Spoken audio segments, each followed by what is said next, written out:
Greetings all, and welcome back to Globbits Gaming Channel. Right, I've got another sub replay for you now. I found this hiding in the depths of my to be recorded folder. This is a video of World Eaters from the How23 clan, and he's in his E-50M. Now, I've had a couple of mentions in a couple of the comments that people want to see higher tier stuff. That's cool. I personally, the only tier 10 I have is a Team 110 E5.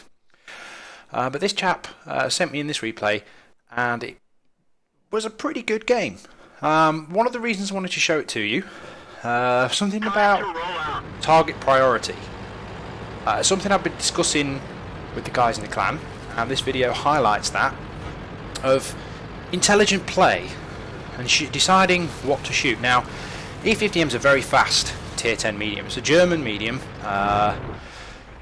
My knowledge of it isn't exactly fantastic, but it's got a very powerful engine and it's very, very fast. So he decides to take up an early position in the middle to hopefully get some early spots in anybody charging down the middle there. And because it's German, lots of flat panels of armour, so it does really well at side scraping, and he now manages to get a nice little sniping opportunity here. Don't know what kind of damage he did to the 1390. I believed it tracked him. So now he wants to take a bit of a peekaboo up here. Now, on the Himmelsdorf map, one thing I do find, if you don't get a push up the hill, the enemies on the hill down the 9 line, if they get up there and dominate that hill, can actually shoot at this position from up there. And one thing I did notice in this replay as well, which might make me try and grind down this line, is this cannon on this this E-50M. It's like a laser cannon. Look at the accuracy. Look at the size of the reticle there. I mean, I'll have a look at the stats and all that kind of stuff, but this isn't an information video. I'll have a look at the stats later, but I might actually consider grinding down this line. I'm going slightly German anyway, with my Tiger 2 to E75, but this one might be a good tank to go down as well. But anyway, we digress. So this is the stage where he decides to push down the centre and have a bit of a look, see what he can shoot. He's spotted the enemies on what I call the banana road. And there's, look at that bat chat. That bat chat spots him. Peeks over the edge. Now that Batchat would, if he'd stayed there, had opportunities to shoot at him, but it's highlighted him to the enemy team, and basically he's in a bit of bother here. I don't think he realised he was spotted. He might have done and just not given shit to number one. He spends a lot of time looking up there, just in case he can get a snapshot on the Batchat. But unfortunately, it doesn't look like he's going to be able to. Oh! He sneaks a shot into the Batchat's turret, and then Batchat basically gets owned by the guys that have gone up there. Pops out again, this time though, unfortunately. Oh, side shots on an E100. Always good. Now, this position here is very situational. For example, there you go, look, first shell of the game that's actually hit him was in the Conqueror on the flat side. There's artillery in play as well. I'm not doubting the theory, but decides to angle his armour. And now he pushes. He sees an opportunity now. Most of the enemy tanks have been detected. That's something to be aware of when you're looking at the map. How many people haven't actually been spotted? The only thing that hasn't been spotted by the looks of it is actually the Conqueror gun carrier. Now, this is what I wanted you to see. He's against a Conqueror, an E100, and a Jagdpanzer E100. Now, if you look at it, the Conqueror's facing him. I'll just activate 3 camera. The Conqueror's facing him and turning his turret round. But he's got side shots on a Jagdpanther and rear shots on an E100. Now, this is what I mean by target priority. Just watch this. He completely ignores the Conqueror and shoots the Jagdpanzer E100, because the Jagdpanzer E100 is a bigger threat. The Conqueror, if he angles correctly, he's going to reload by the time the Conqueror comes around anyway. Yeah, he's not interested, he's not bothered about the Conqueror, because Conqueror's not as much of a threat as the Jagdpanzer E100. The Conqueror's still there, and he manages to take him out. That's what I mean by target priority. Now the Conqueror comes back round again, donks his shot. He takes a snapshot at him. I think, though, he was aiming at the E100. Now, this is another thing. The Conqueror's facing him, but he's got rear shots on an E100. This is a rare opportunity. He decides to go for the Conqueror, though. I don't know why. I'd have took the shot on the E100 personally. But, next round, he realises his mistake and he shoots the E100.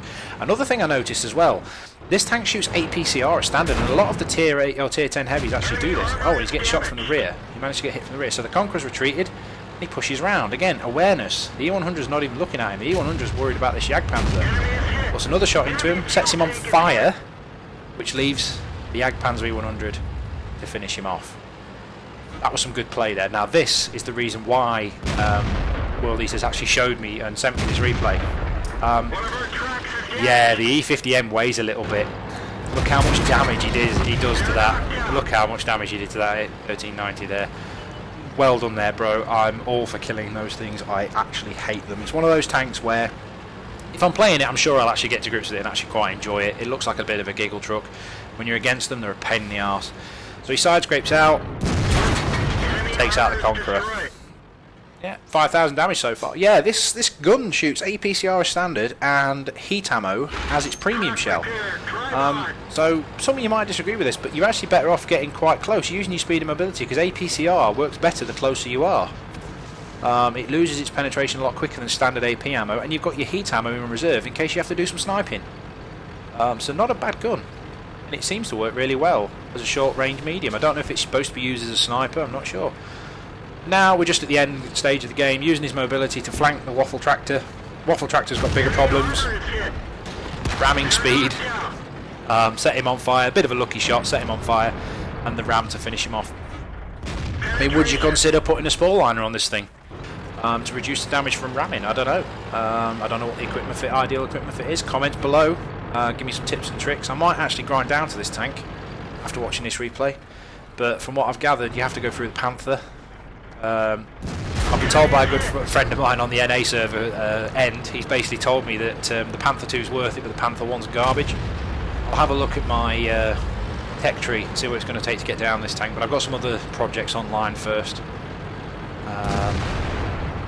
Just got the Conqueror gun carrier to finish off. Now I don't think actually he's going to get the shot on this. Nah, he didn't get the shot. No worries, let's just check out the post-game stats then. Alright. World Eaters was kind enough to send me the World of Tanks replay to this, and that earned him his Mastery Badge. Now, I've always mentioned that a Mastery Badge in a tank is always worth a watch, especially in a tank like this, because I assume this is quite a popular Tier 10 medium tank. They have had a bit of a nerf. The Germans did receive a bit of a nerf a couple of patches ago to the engines, but it doesn't seem to have affected the E-50M's mobility as such. I don't think it climbs hills as well. I think that's what happened. Basically, they nerfed the engine horsepower. But yeah, he basically ripped the enemy team apart. Mastery Badge. He only runs a standard account as well, and he managed to earn 158,000 credits. Now, I don't know if there was actually... Let's have a look, see if there's anything... No, it doesn't look like there were any... Doesn't look like there are any specials on anyway. Okay, so the team score then. He managed to do 7,112 damage, killed 4 enemies, and got distinctly more than anyone else on his team in experience. A really good game there. I was impressed with that game. Very impressed. Just got a text message. Sorry, I shouldn't really do this while I'm recording. But anyway, never mind. That was my bottle opener ringtone. But yeah, I did really, really well. Even on a standard account, made 122,000 credits. If it had a premium account, it made 200,000 credits. That's awesome. Where's his ramming damage? Do you get to see any ramming damage? Nah, well, he did quite a bit. He did most of the damage to that 1390. So that was a really good replay. Hope you enjoyed it. I'm going to do some more subscriber replays. That's been mentioned in the comments as well. And I'm going to alternate. I will keep still releasing team battles for educational purposes, but the purpose, like I've been reminded by one of my subscribers, is not making my clan better. That's not the channel's purpose. The channel's purpose is to entertain you guys, and you've already expressed a bit of a thing about the team battles, the fact that the commentary's boring, which is quite flattering, really. The fact that you like listening to me drone on is pretty cool. So I'm going to do some more of the same. So I'll try and alter the games. I'll do alternates. I'll do like a couple of subscriber replays of bits and pieces. Some of my own, obviously, if I manage to get something worth watching, and then I'll put some team battles in here and there. So happy days. I've not really got much else to say about that. Is the E-50M worth the grind in your opinion? Have you got one? Is it as good as World Eaters made it look? Or is it garbage? Let me know in the comments below. Anyway, take care of yourselves guys, and I'll see you next time. Bye now.